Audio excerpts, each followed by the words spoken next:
Hi, in today's video I want to talk a little bit about my experience with ghosts. So my first experience was when I bought my first two houses. I was supposed to live there with my brother, but he passed away, and I had to start fixing these houses on my own with my girlfriend and several of my friends. And it started with my sister. She started saying, hey man, there's something wrong with this house. It's haunted. There's a lot of weird noises. There's doors closing. And I thought, okay, whatever. I was real busy working and then coming to rebuild this house at night. But then other people that were coming on separate days, other friends, were telling me the same thing. And then it all culminated when my girlfriend was using the bathroom and she yelled. And I walked over and I said, what's going on? She goes, oh my God, I opened my eyes and I could see a guy standing in front of me, but I could only see from the waist down. I couldn't see his upper body. So I thought, wow, that's interesting. So anyway, I finished fixing the houses. I started renting them and I just started having a lot of personal problems. All facets of my life, financial, personal, everything. And she went to go talk to a psychic, my girlfriend, and the psychic told her, hey, there's a ghost staying at his house and those ghosts are making and those ghosts are the one causing him all these problems in his life. So she recommended that she hire a paranormal psychologist, an actual PhD that lived in San Diego, to come over and cleanse the house. At the time, it was kind of a lot of money. It was like around 2005, 2004. And I think I paid about $350, which I thought was a lot. So anyway, the lady came out and she was very professional. And she had an assistant that she was training who was a nurse, which I thought was interesting. They went through the house. They put crystals everywhere. They started burning sage, chanting, and they started waving this big eagle feather. Okay, actually it was a whole wing. It was like they cut the wing off of the eagle. And they were in there for a while and they were talking, and I sat outside, I was just watching. Maybe about a half hour later, they came out and started explaining to me the history and the story of the house and what was going on. And that's the part that was interesting, because after these, after initially started hearing, my neighbors and my friends were hearing voices and doors slamming and all this other stuff, I started asking around the neighborhood, and people started giving me a little bit about the history of the house. And what was amazing was the story that they shared matched up exactly what the lady got from talking to the ghost. And what she said had happened was there was a gang living in the house, basically gang members, and a rival gang came to the house, and that neighborhood was full of gangs. The first few years I lived there was very dangerous. They shot and killed like 3 of my friends / neighbors. Across the street is where they filmed the movie Colors and Boys in the Hood and Training Day. A bunch of that stuff was filmed around there because it was kind of sketchy looking, the neighborhood.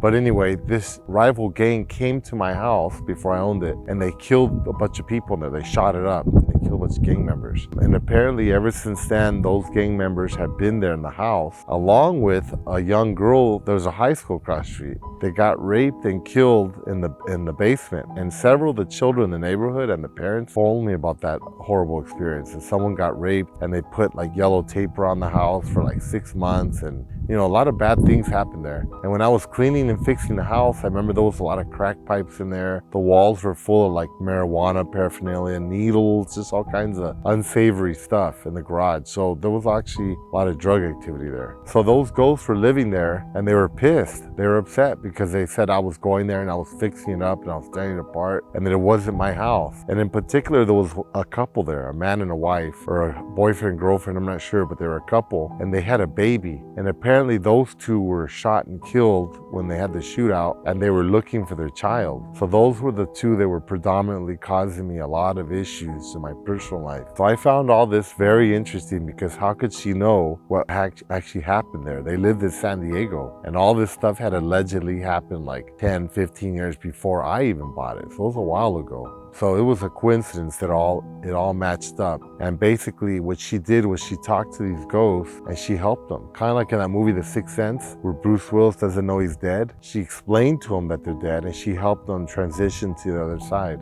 And let me tell you, after that, everything calmed down. Before that issue, the first 2-3 tenants in that house, they all squatted and I had problems with them. After that, I got this couple that was real wealthy and they decked out the house and then they just moved after a few months. It was amazing. Like, they gave me this huge donation. It was really interesting. Now, let me tell you about 2 more instances, and I'm gonna tell you about where I'm at right now, why I'm here. So this is Amargosa Opera House. It's about 5 hours from LA, about 2 hours, a little less, from Vegas. The closest city that I know of is Pahrump, which is on the Nevada side. We're in California, and it's about 30 minutes from here. Now, this used to be a place where miners would stay. They would come here, Death Valley, to mine for borax. And I was driving here one night, and these roads, literally, I think I drove about an hour and a half, and I couldn't see anything over here. I was basically lost because there's no signals over here for cell phone, Wi-Fi, radio, and all of a sudden in the middle of nowhere, I find this place.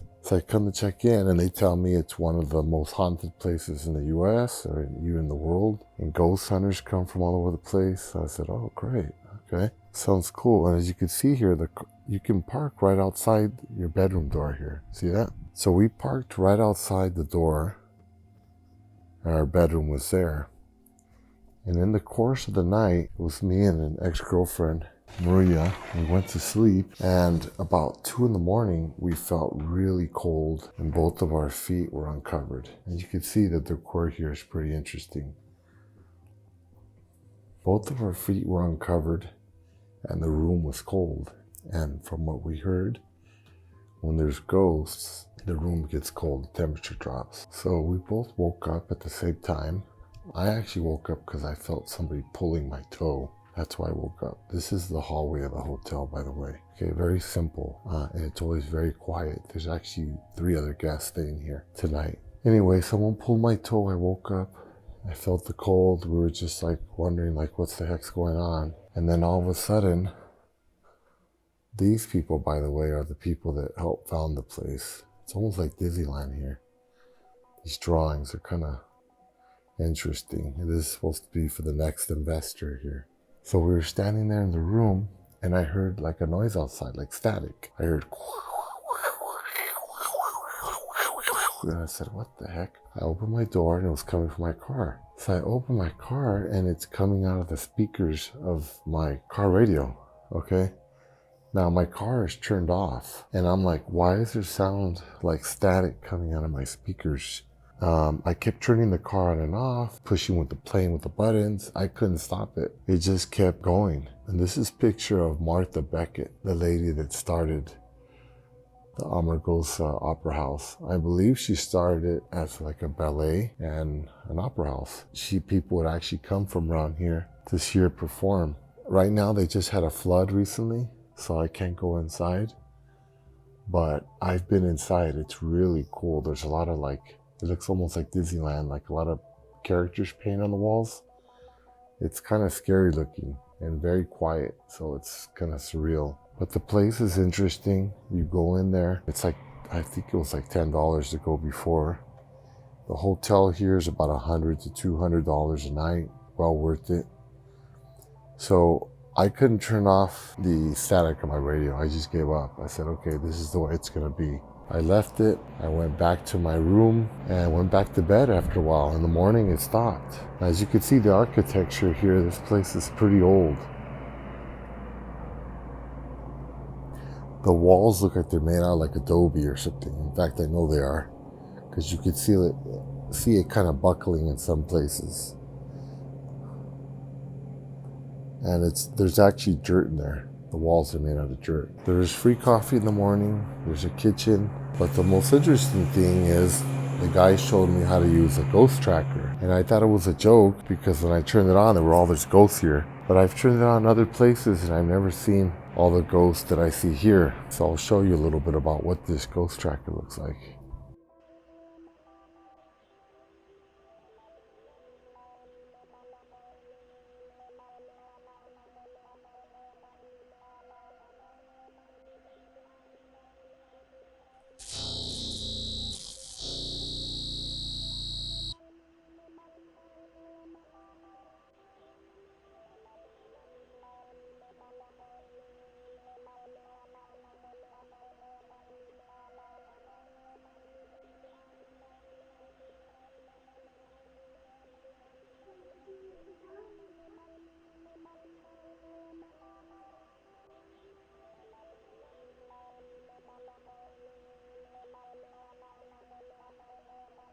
This place is really quiet and there's nobody around here. I'll take you down the hallway one more time. You can see a lot of the old pictures talking about the history of the place.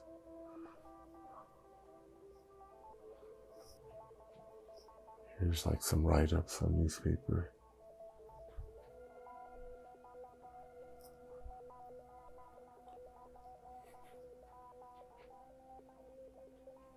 All about Martha Beckett. Yeah, and all the rooms are very similar. Again, it's very quiet here. Sometimes it's so quiet you think you might hear stuff.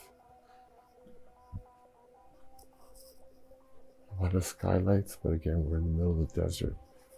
There isn't much going on over here.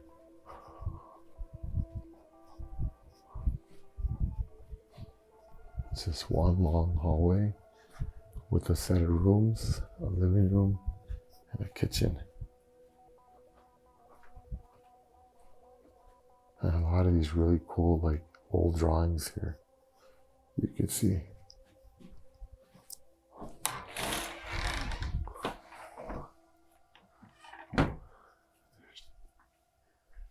There we go.